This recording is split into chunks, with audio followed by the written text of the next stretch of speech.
बिस्मिल्लाहिर्रहमानिर्रहीम। अस्सलाम वालेकुम। Dear students, welcome to Superior Group of Colleges Learning Management System.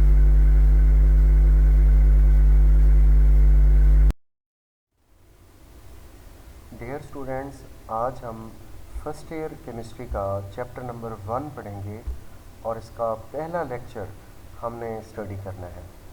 First year chemistry का chapter number 1 का जो टाइटल है वो है जी बेसिक कॉन्सेप्ट्स, और इसके अंदर हमने केमिस्ट्री और एटम से रिलेटेड उन बेसिक कॉन्सेप्ट्स और हिस्ट्री को डिस्कस करना है, जिसके बारे में पढ़ने के बाद हमें सच में आइडिया होगा कि हमें जो है केमिस्ट्री के अंदर एटम के बारे में शुरू में क्या कॉन्सेप्ट था और मॉडर्न टाइम्स के अंदर एटम के बारे में क्या कॉन्सेप्ट है। और इस पूरे चैप्टर के अंदर हमने इसी चीज़ से रिलेटेड जो है ना वो टॉपिक्स को कवर अप करना है।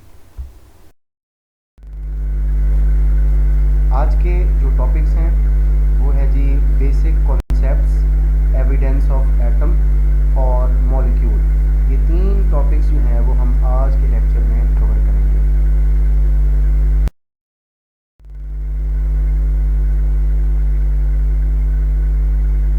डियर स्टूडेंट्स, जैसा कि हमें पता है केमिस्ट्री जो है वो साइंस की एक ब्रांच है जिसमें हम मैटर की स्ट्रक्चर, मैटर की कंपोजिशन और उसकी फिज़िकल एंड केमिकल प्रॉपर्टीज़ के बारे में स्टडी करते हैं। तो इसमें सबसे पहले नंबर पर जो है हमें पता होना चाहिए कि मैटर जो है वो स्मॉल एंड स्मॉल पार्टिकल से मिलकर बना होता है, जिसे हम एटम कहते हैं। तो अर्ली हिस्ट्री के अंदर शुरू में जब आप इस बुक में फर्स्ट टॉपिक को पढ़ती हैं तो इसमें आपको हिस्ट्री के अंदर कुछ ग्रीक फिलोसफर्स का जो है ना वो जिक्र मिलता है। ग्रीक फिलोसफर्स को ये लगता था कि मैटर जो है ये डिवाइड हो सकता है स्मॉलर एंड स्मॉलर पार्टिकल्स के अंदर, और यहाँ तक कि हम उसके बेसिक यूनिट यानी उसके जो बुनियादी सबसे छोटा जो हमारा ज़र्रा है वो हमें मिल सकता है, और ये फर्दर सब डिवाइड नहीं हो सकता, यानी इससे मज़ीद कोई छोटी चीज़ नहीं हो सकती। इन्हीं में एक डेमोक्रिटस था जो 460 to 370 BC,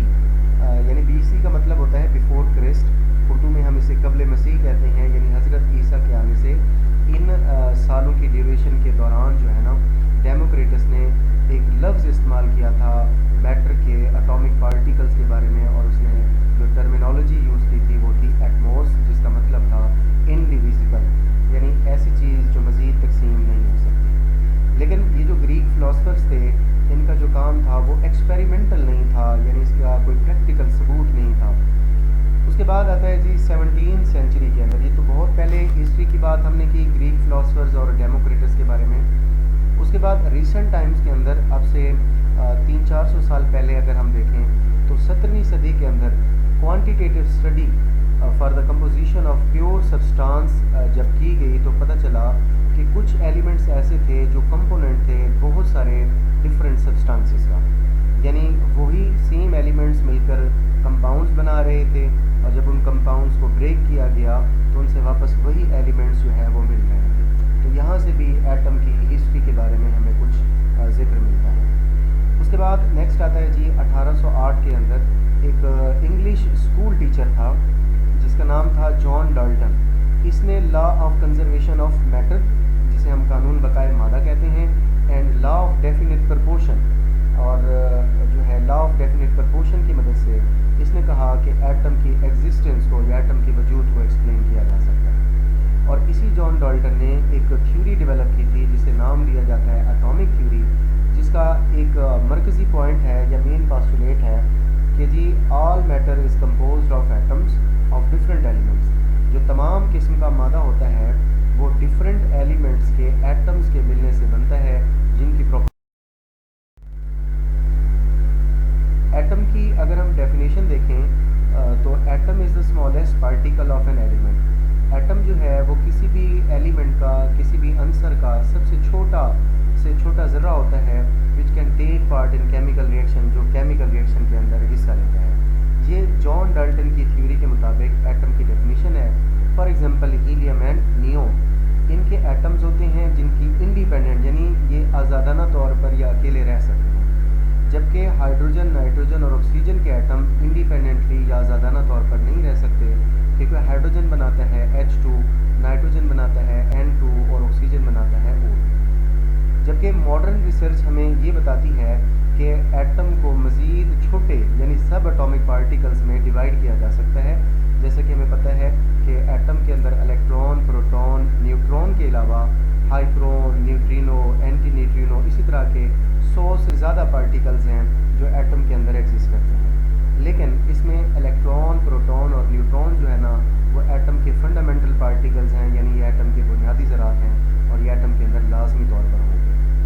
उसके बाद नेक्स्ट हिस्ट्री के अंदर एक और स्वेडिश केमिस्ट है जिसका नाम जे बर्जेलियस है और ये उसका लाइफ का टाइम पीरियड यहाँ पे मेंशन है और इसने 2 काम किए थे। इसने एलिमेंट्स के एटॉमिक मैसेज फाइंड किए थे और जो इसने मैसेज की वैल्यूज़ फाइंड की थी वो काफ़ी हद तक क्लोज थी मॉडर्न तरीके से एटॉमिक मैसेज की वैल्यूज़ को जो कैलकुलेट किया गया था, तो ये उसके साथ मिलता जुलता था। जबकि बर्जेलियस ने एक और काम भी किया था, इसने एलिमेंट्स को सिंबल देने का सिस्टम भी मुतारिफ़ करवाया था कि जी एलिमेंट का पूरा नाम लिखने की बजाय उस एलिमेंट के पहले या दूसरे अल्फ़ाबेट की मदद से उसको सिंबॉलिकली ज़ाहिर किया जाए। जैसे कार्बन को C से रिप्रेजेंट किया जाता है, हाइड्रोजन को H से रिप्रेजेंट किया जाता है, सोडियम को Na से रिप्रेजेंट किया जाता है।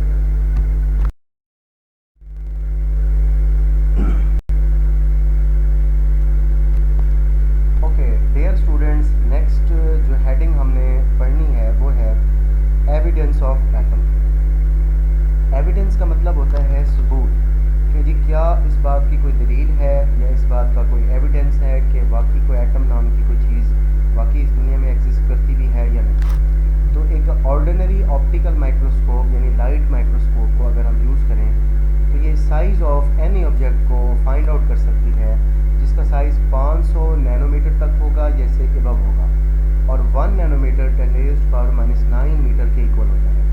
लेकिन ताहम जो ऑब्जेक्ट का साइज़ होता है एटम का वो इलेक्ट्रॉन माइक्रोस्कोप की मदद से देखा जा सकता है, लेकिन ऑप्टिकल माइक्रोस्कोप जो है इसमें लाइट की वेवलेंथ इतनी बड़ी होती है कि वो हमें एटम की डिटेल्स नहीं बता सकती। और अगर हम देखें तो एविडेंस ऑफ एटम को डायरेक्टली ऑब्जर्व करने के लिए जो पॉसिबिलिटी है वो है जी इलेक्ट्रॉन माइक्रोस्कोप की।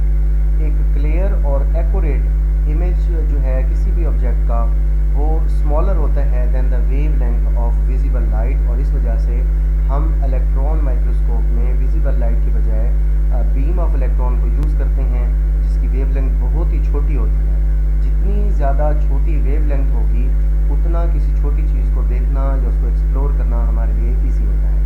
एक इलेक्ट्रॉन माइक्रोस्कोप किसी भी ऑब्जेक्ट के साइज़ को फोटोग्राफिकली 15 मिलियन टाइम्स जो है ना वो बड़ा करके दिखा सकता है।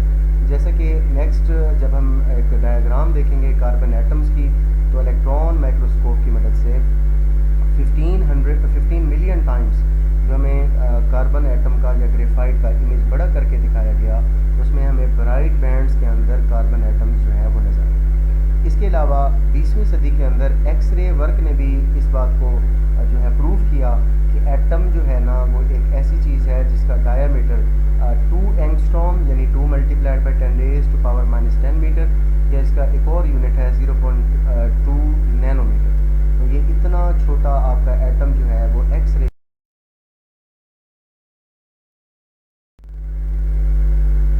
यहाँ पर ये हमें बुक के अंदर एक इमेज दिखाया गया है जो कि कार्बन के एटम्स की लेयर्स को ज़ाहिर कर रहा है इन वाइट बैंड्स के अंदर।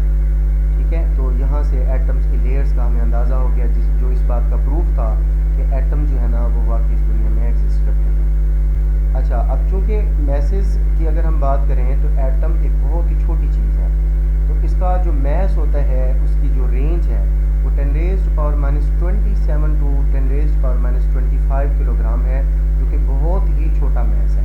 तो इसको हम किलोग्राम्स में फाइंड आउट करने की बजाय हम इसके लिए एटॉमिक मैस यूनिट यानी AMU को यूज़ करते हैं और 1 AMU इक्वल होता है 1.661 × 10⁻⁻27 किलोग्राम।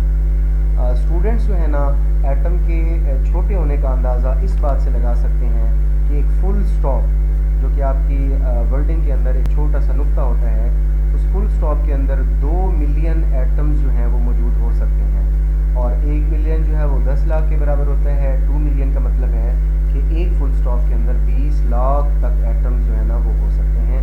तो यहाँ से आप अंदाज़ा लगा सकते हैं कि एटम कितनी छोटी चीज़ है।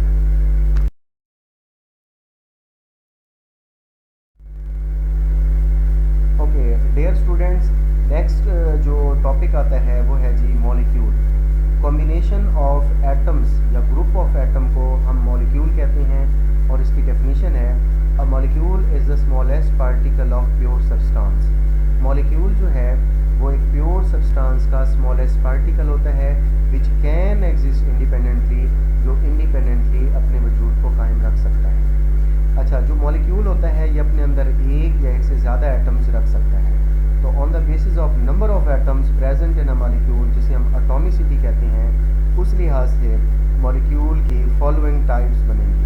अगर मॉलिक्यूल एक एटम से मिलकर बना होगा तो उसे हम कहेंगे मोनोएटॉमिक, जैसे कि हीलियम। अगर दो एटम से मिलकर बना होगा तो डाई एटॉमिक, जैसे Cl2 यानी क्लोरीन।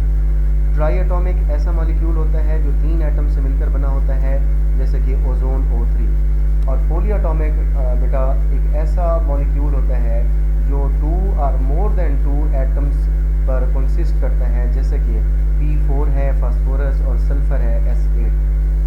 जबकि दूसरी तरफ मॉलिक्यूल जो है ना वो एटम की डिफरेंट काइंड्स की बेस पे या सिमिलर काइंड्स की बेस पे या सिमिलर टाइप की बेस पे मज़ीद और दो कैटेगरीज में डिवाइड होता है, homoatomic and heteroatomic. Homoatomic molecule is the type of molecule which is made up of same kind of atoms. For example Cl2 and O3, these are made up of same kind of atoms. While heteroatomic molecule is a type of molecule which is made up of different kinds of atom. For example, HCl, NH3, H2SO4 and C6H12O6। तो ये सारी जो हैं heteroatomic molecule की examples हैं।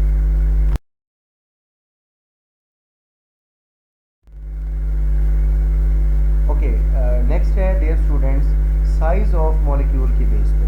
तो जाहिर सी बात है कुछ एटम जो है ना वो डेफिनेटली बिगर साइज़ के होते हैं और कुछ एटम जो है ना वो स्मॉलर साइज़ के होते हैं। तो ऐसे मॉलिक्यूल जो स्मॉलर साइज़ एटम से मिलकर बने होंगे उन्हें हम कहते हैं micro molecule. For example helium, chlorine, ozone, water, ammonia, methane etcetera. While macromolecules are the type of molecule which is made up of bigger size atoms. For example, hemoglobin. Haemoglobin एक macromolecule है, यानी एक बड़ा molecule है जो कि हमारे blood के अंदर एग्जिस्ट करता है। और हीमोग्लोबिन का जो काम है ये ऑक्सीजन को कैरी करता है हमारे लंग्स से और इसे ट्रांसपोर्ट करता है to our all parts of body. हर हीमोग्लोबिन का जो मॉलिक्यूल है वो 10,000 एटम से मिलकर बना है। यही वजह है हम इसे मैक्रो मॉलिक्यूल यानी बड़ा मॉलिक्यूल कंसीडर कर सकते हैं। और इसकी हैवीनेस का या इसके भारी होने का अंदाज़ा आप इस बात से लगा सकते हैं कि एक हीमोग्लोबिन का मॉलिक्यूल 68,000 टाइम्स हैवी होता है या भारी होता है देन अ सिंगल और वन हाइड्रोजन एटम। तो यहाँ से आपको बखूबी तौर पर अंदाज़ा हो जाएगा कि हीमोग्लोबिन का मॉलिक्यूल एक मैक्रो मॉलिक्यूल है या एक बड़ा मॉलिक्यूल है। इसी तरह से आपकी कार्बोहाइड्रेट में पॉलीसैकेराइड्स बड़े मॉलिक्यूल हैं, प्रोटीन जो हैं ये भी आपके मैक्रो मॉलिक्यूल या बड़े मॉलिक्यूल्स हो सकते हैं। ओके डियर स्टूडेंट्स, फाइनली आज के इस टॉपिक से रिलेटेड कुछ एक्टिविटी है। For example a Swedish chemist J Berzelius determine. तो हमने पढ़ा है कि जे बर्ज़ेलियस ने इनमें से किस चीज़ को डिटरमाइन किया था। जब आप इस लेक्चर को दोबारा रिकॉल करेंगे तो आपको इसके आंसर जो है ना वो डेफिनेटली याद आ जाएंगे। ओके, उसके बाद सेकंड MCQ है haemoglobin helps to carry dash from lungs to all parts of our body. तो इसमें हमें भी पता है कि हीमोग्लोबिन जो है वो किस गैस की ट्रांसपोर्टेशन करता है। उसके बाद थर्ड MCQ है हीमोग्लोबिन का एक मॉलिक्यूल 68,000 टाइम्स हैवियर होता है दैन विच एटम। तो इन ऑप्शंस में से हमने पढ़ा हुआ है कि जी ये किस एटम से 68,000 टाइम जो है वो हैवियर होता है। और इसके अलावा हाउ मैनी टाइम्स, सेम यही क्वेश्चन डिफरेंट वर्डिंग के साथ ऐसे भी पूछा जा सकता है, how many times haemoglobin is heavier than hydrogen atom. तो ये भी आपको बखूबी तौर पर अंदाज़ा हो रहा होगा कि जी हीमोग्लोबिन का जो मॉलिक्यूल है वो हाइड्रोजन एटम से कितने टाइम्स हैवी होता है। ओके डियर स्टूडेंट्स, ये हमारा आज का लेक्चर यहीं पे वाइंड अप होता है। अगर इससे रिलेटेड आपको कोई क्वेश्चन हो या कोई भी बात आपको क्लियर ना हो रही हो